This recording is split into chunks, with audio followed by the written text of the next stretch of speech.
Hello students, कैसे हैं आप। आज मैं आपको class 7th geography chapter first के बारे में कुछ महत्वपूर्ण पॉइंट्स डिस्कस करूंगा, डील करूंगा। शायद इन पॉइंट से जुड़े हुए क्वेश्चंस आपके एग्जाम में आएंगे तो आप अवश्य लिख देंगे, ठीक है। और आज के इस चैप्टर का नाम है इन्वायरमेंट। इससे पहले के क्लास में भी आप इन्वायरमेंट के बारे में पढ़ चुके होंगे, क्लास 5, क्लास 4, क्लास 3। क्योंकि ये टॉपिक इतना महत्वपूर्ण है जो सारे संसार के लिए फेमस है, जरूरी है। आपने सुना होगा कि हर साल 5 जून को हम वर्ल्ड इन्वायरमेंट डे मनाते हैं, विश्व पर्यावरण दिवस मनाते हैं। इन्वायरमेंट का मतलब होता है पर्यावरण। पर्यावरण पर्यावरण दो शब्द से मिलकर के बना है, परि प्लस आवरण। परि का मतलब होता है चारों ओर, परि का मतलब होता है चारों ओर, और आवरण मतलब होता है ढकना, यानी ढका हुआ। जिस चीज से हम किसी चीज को ढकते हैं वो आवरण कहलाता है, यानी ढकना। तो पर्यावरण ऐसा चीज होता है जिससे हमारी धरती ढकी हुई होती है। और पर्यावरण अलग अलग तरह का होता है, मैं आपको बताऊंगा। तो हमारे चारों ओर के जो भी चीज है वो हमारे पर्यावरण का हिस्सा है। जो सराउंडिंग्स आप समझते हैं, चाहे वो सजीव हो चाहे वो निर्जीव हो, सभी पर्यावरण के हिस्सा है। Everything either they are living things और they are non living things, all are the part of our environment. So it is very important as you know, जैसे कि आपको पता है कि इस धरती पर जितने भी जीव जंतु हैं सब इस पर्यावरण के कारण ही जिंदा है।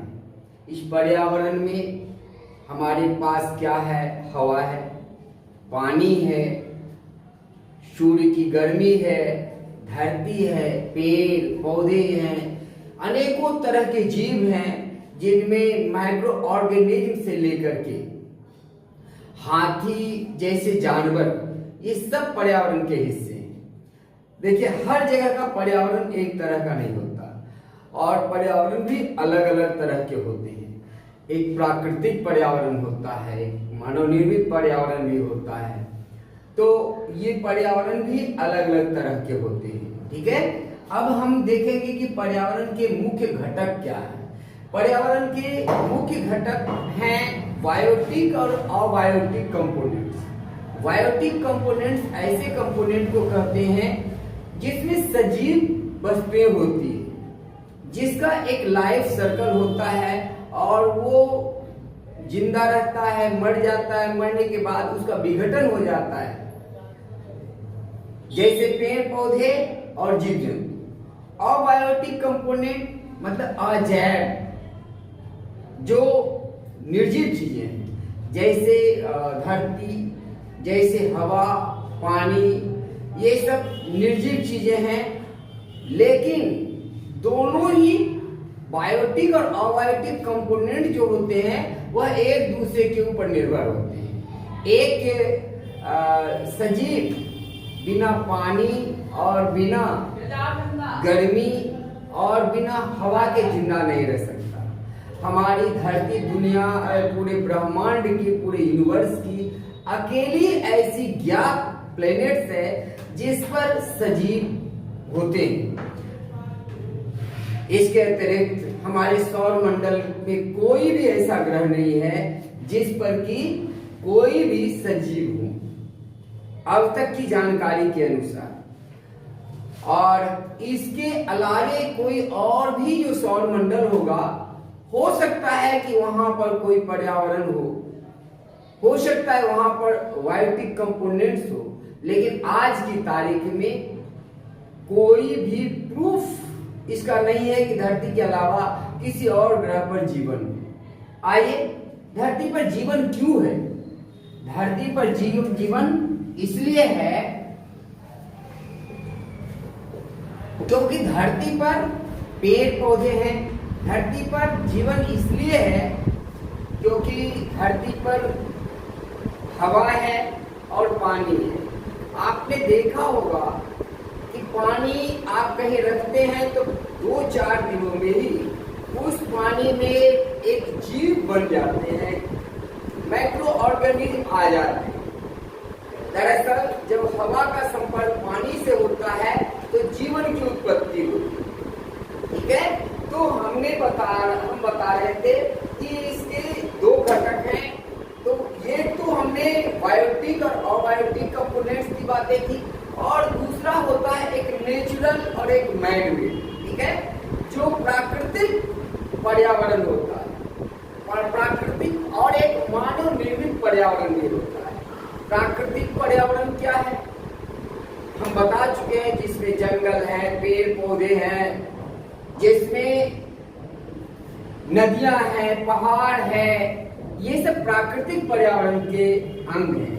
लेकिन जब हम कहते हैं इंडस्ट्रियल एरिया, इंडस्ट्री है, बिल्डिंग्स हैं, तो रेल सड़कें हैं, ये सब मानव निर्मित वस्तुएं हैं और इसको मानव निर्मित पर्यावरण कर सकते हैं। आइए हम अपने धरती के बारे में जाने। हम एक एक करके हम पढ़ेंगे कि ये जो पर्यावरण के 4 प्रमुख घटक जो हैं हमारे धरती पर हैं, इनमें से पहला लिथोस्फीयर कहलाता है। ये हमारा जो धरती है इसके चारों ओर हवा का आवरण है। ये जो हवा का आवरण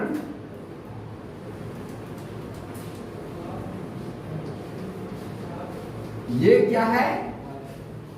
ये एटमॉस्फेयर है।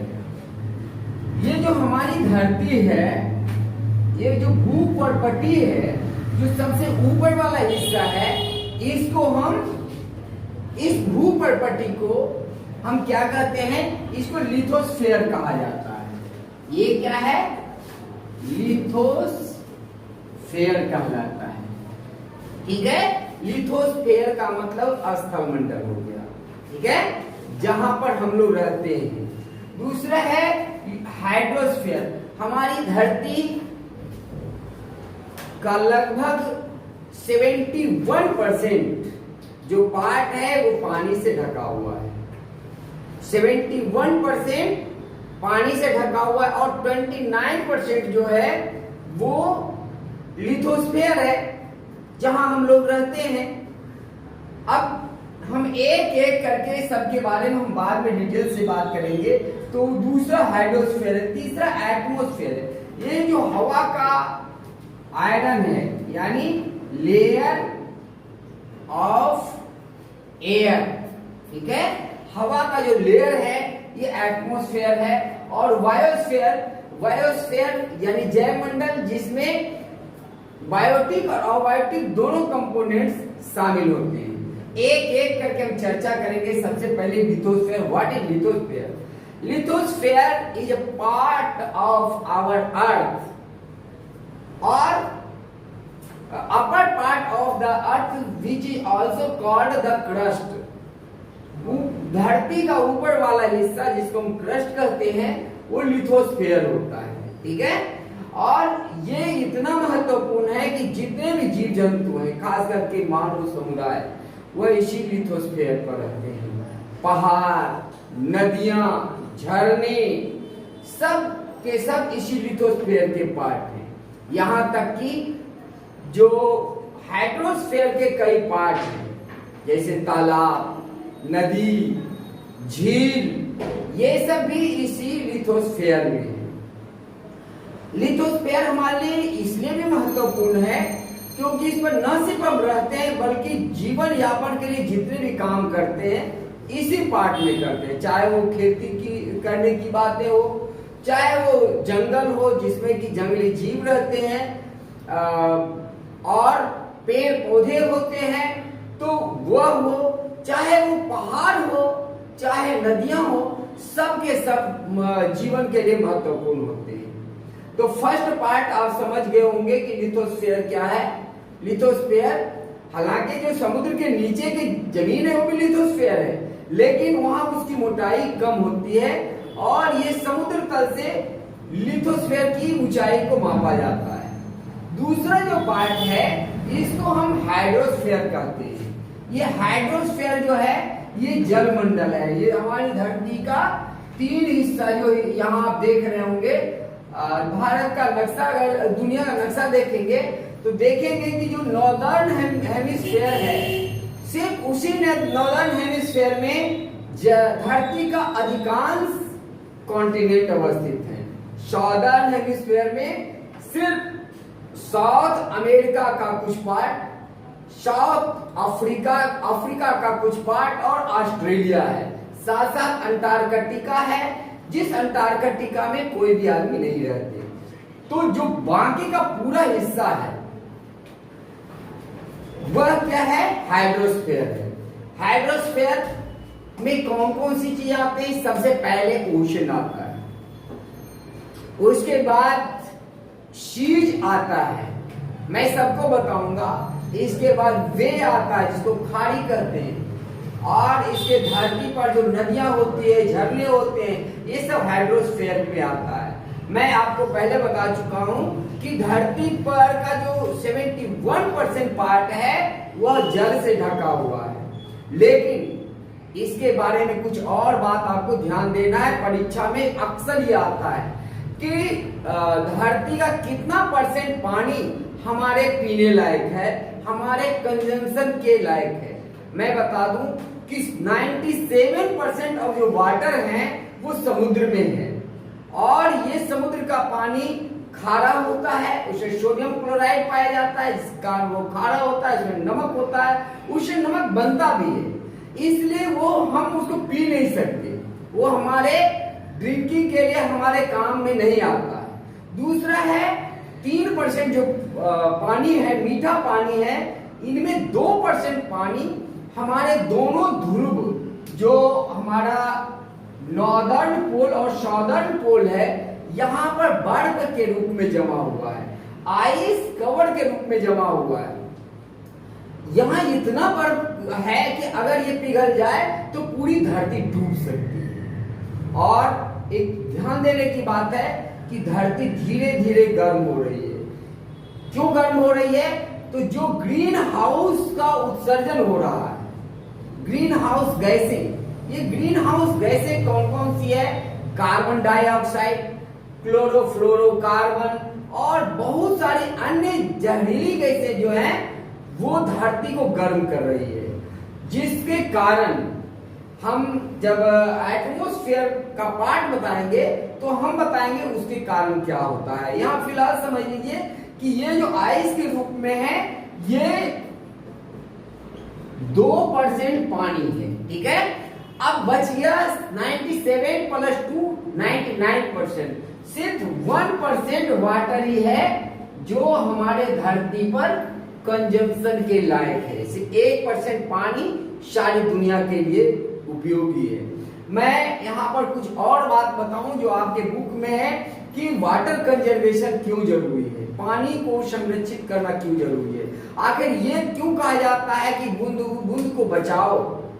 देखिए आपने यहाँ देख ही लिया कि सिर्फ 1% पानी ही हमारे इस कंजम्पशन के लिए है, और हम क्या कर रहे हैं कि इस पानी को प्रदूषित कर रहे हैं, पोल्यूट कर रहे हैं।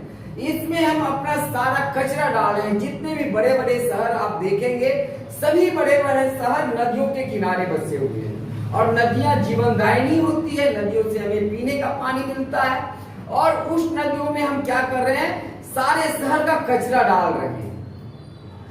जितने भी मूर्ति पूजा होता है हम उसी में विसर्जन करते हैं। अभी मुहर्रम कल था, तो मुहर्रम के जो भी ताजिया था उसको जाकर के नदियों में डाल दिया गया। अब इससे क्या होता है कि वो पानी प्रदूषित हो जाती है, साथ साथ और भी कई तरह के कचरे हम डालते हैं। तो ये तो हो गया पोल्यूशन। दूसरा है डिप्लीशन ऑफ वाटर भी होता है। हमारे धरती पर जो बारिश का पानी आता है उससे अंडरग्राउंड वाटर मजबूत होता है, यानी उसका लेवल बढ़ता है। हमारे जो पूर्वज थे वह पहले हर गांव में तालाब बनवाते थे, पोखर बनवाते थे, बड़े बड़े आहर बनवाया जाता था, आज भी है। लेकिन आज हम लोग इतना ज्यादा लालची हो गए हैं कि उस नहर को, उस तालाब को भर रहे हैं, पोखरे को भर रहे हैं, वहां धान की खेती शुरू कर दी है। परिणाम क्या है कि जो वाटर को कंजर्व करते थे उससे वाटर टेबल बना रहता था और फिर कुओं में पानी रहता था, जो चापाकल होता था वो चलता था। अब चूंकि हम उस पानी को सीधे बहने दे देते हैं, बहा देते हैं, धरती के अंदर वो पानी जाता नहीं है, तो क्या होता है कि धरती का वाटर लेवल नीचे से नीचे जा रहा है। जहां पहले 20-25 फीट में पानी मिलता था, आज वो पानी 100, 150, 200 फीट नीचे चला जा चुका है। तो यह एक बड़ा खतरा है। और भी मैं बताऊं, पहले क्या था कि पूरे जो रास्ते थे वो कच्चे थे, आज वो कंक्रीट के बन गए हैं। तो जो कच्चा रास्ता था उसमें पानी पड़ता था तो धरती के अंदर चला जाता था और वाटर टेबल मजबूत हो जाता था। आज क्या है कि जो कंक्रीट के हम रोड बना रहे हैं, कंक्रीट की गलियां बना रहे हैं, बड़े बड़े बिल्डिंग बना रहे हैं, बड़े बड़े शहर बना रहे हैं, तो उससे क्या होता है कि धरती के अंदर पानी नहीं जाती है। और हम जो नालियां बना रहे हैं, पक्की नालियां, उस पक्की नालियां से गांव से निकलती है, बड़ी नालियों में मिलती है, बड़ी नालियों से नदियों में चली जाती है और नदियों से समुद्र में चला जाता है। तो इससे एक तो नदियां प्रदूषित हो रही है, साथ साथ वो पानी भी धरती के अंदर नहीं जा रहा है, वो समुद्र में जा रहा है। इस तरह से यह एक बड़ी समस्या है। तो वाटर शुड बी कंजर्व्ड, पानी को बचाना चाहिए, संरक्षित करना चाहिए, पोल्यूशन से बचाना जरूरी है। तो हमें उम्मीद है कि आप हमारे हाइड्रोस्फीयर और लिथोस्फीयर ये दोनों को अच्छी तरह से समझ चुके होंगे। अगर फिर भी कोई आपको दिक्कत हो, कोई डाउट हो, तो कमेंट बॉक्स में आप जरूर लिखें, मैं आपके हर सवाल का जवाब दूंगा। आइए, जो तीसरा है ये एटमॉस्फेयर है। मैं बताऊं एटमॉस्फेयर क्या है। Atmosphere is a blanket of air.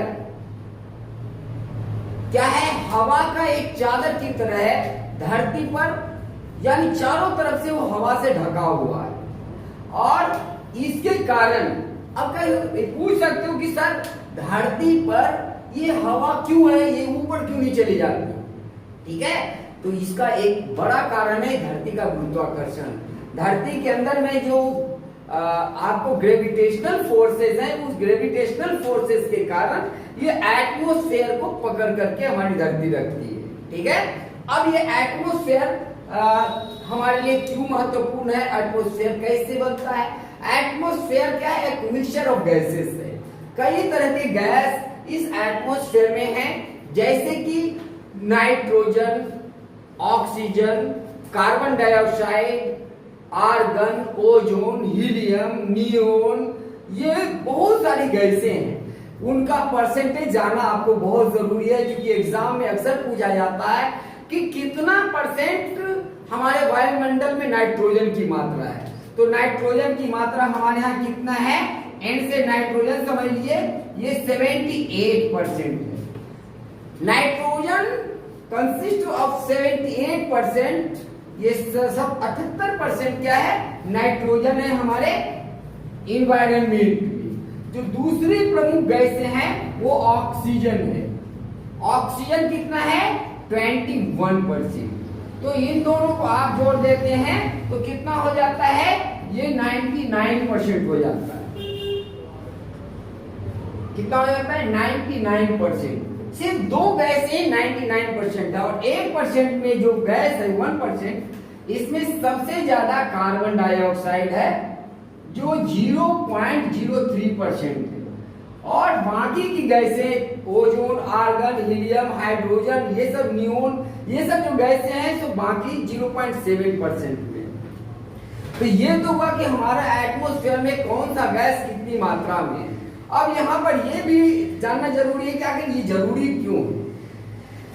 Each gas has its on importance.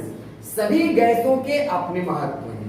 सबसे पहला जो और सबसे ज्यादा है वो है 78% नाइट्रोजन। नाइट्रोजन क्यों जरूरी है?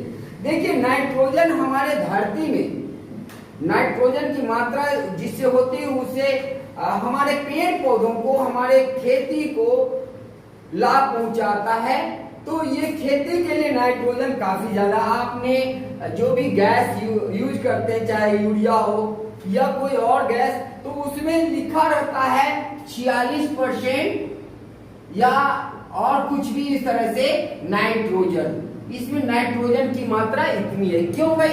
क्योंकि वो खेत में डाला जाएगा खाद और उससे क्या होगा कि फसल होगा। तो नाइट्रोजन पेड़ पौधे या जो फसल है उसके लिए जरूरी होता है। दूसरा है ऑक्सीजन। ऑक्सीजन के बारे में तो करना ही नहीं, हमें पता है कि हम लोग के लिए ऑक्सीजन कितना जरूरी है। We can not survive without oxygen. हम बिना ऑक्सीजन के सर्वाइव कर नहीं सकते, हम जिंदा नहीं रह सकते। इसलिए सभी जीव जंतु, मैं पेड़ पौधों की बात नहीं कर रहा, सभी जीव जंतु जो हैं उनके लिए ऑक्सीजन बहुत जरूरी है। अब पेड़ पौधों को कार्बन डाइऑक्साइड चाहिए होता है। तीसरा जो प्रमुख गैस है वो कार्बन डाइऑक्साइड है। क्या है? कार्बन डाइऑक्साइड है। ठीक है, ये कार्बन डाइऑक्साइड कितना है? 0.03% की है। बट इतना कम मात्रा में रहते हुए भी यह काफी महत्वपूर्ण है। आप लोगों ने पढ़ा होगा कई क्लासों में कि फोटोसिंथेसिस की जो क्रियाएं होती है ना, फोटोसिंथेसिस, ये फोटोसिंथेसिस की जो क्रियाएं होती है वह कार्बन डाइऑक्साइड के द्वारा होती है। पेड़ पौधे दिन में सूर्य के प्रकाश की उपस्थिति में कार्बन डाइऑक्साइड और धरती से जो खनिज लवण लेते हैं उसके माध्यम से अपना भोजन बनाते हैं। तो फोटोसिंथेसिस में पेड़ पौधे क्या करते हैं? कार्बन डाइऑक्साइड को इनहेल करते हैं, लेते हैं और ऑक्सीजन को रिलीज करते हैं। हम लोग क्या करते हैं? उनके द्वारा जो छोड़े गए ऑक्सीजन है उसको ग्रहण करते हैं और कार्बन डाइऑक्साइड को हम छोड़ते हैं। ठीक है, तो ये महत्वपूर्ण चीज हो गया कि कार्बन डाइऑक्साइड हमें क्यों जरूरी है। ठीक है, और बाकी के जो गैसें हैं वो बहुत ही हल्की गैसें हैं, बहुत कम मात्रा में। इसके बाद आपको एक चीज और पढ़ना है, आप क्लास 8 में शायद पढ़ेंगे कि धरती पर ये वायुमंडल के 5 लेयर हैं। ठीक है, जिनमें ट्रोपोस्फेयर, स्ट्रेटोस्फेयर, मेसोस्फेयर, आयनोस्फेयर और एक्सोस्फेयर होता है। ये 5 लेयर जो होते हैं उसके बारे में आप नेक्स्ट क्लास 8 में पढ़ेंगे। चलिए, ये तीनों आप समझ गए होंगे, मुझे पूरा तरह विश्वास है। काफी अच्छे ढंग से हमने समझाने का प्रयास किया है। लास्ट में है बायोस्फीयर। What is biosphere? नाम से ही पता है वायु। ठीक है, इस वायु को समझिए। इस वायु का मतलब होता है जैव, यानी जीव जंतु से संबंधित ऐसा मंडल जिसमें जीव जंतु रहते हैं। धरती पर हर जगह जीव जंतु रहता है। चाहे अगर हम हाइड्रोस्फीयर कहते हैं तो हाइड्रोस्फीयर में भी, समुद्र में भी बहुत सारे जीव जंतु रहते हैं। ठीक है, धरती पर भी बहुत सारे जीव जंतु रहते हैं, जंगलों में भी जीव जंतु रहते हैं। इवन पहाड़ की जो चोटियां होती है वहां पर भी कुछ जीव जंतु पाए जाते हैं।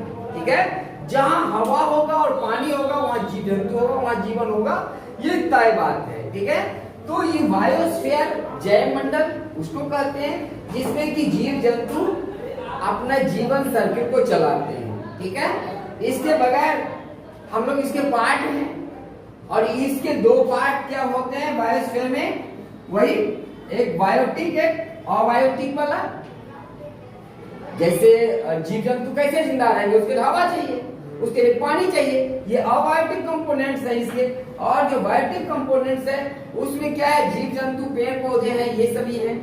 तो आज हमने इसको समझाने का अच्छा तरह से प्रयास किया है। इस चैप्टर से संबंधित कुछ और बहुत महत्वपूर्ण बात आज हम आपको बताने जा रहे हैं जो आपके परीक्षा के दृष्टिकोण से महत्वपूर्ण है। ठीक है, और इससे भी जो अभी हमने बताया है इससे भी कई सारे क्वेश्चन आपके एग्जाम में आने निश्चित हैं, बिल्कुल आएंगे। आप इसको ध्यान से कीजिएगा। और तो सबसे पहले क्या है, एक आपके बुक में है कि वर्ल्ड इन्वायरमेंट डे कब मनाया जाता है? World environment day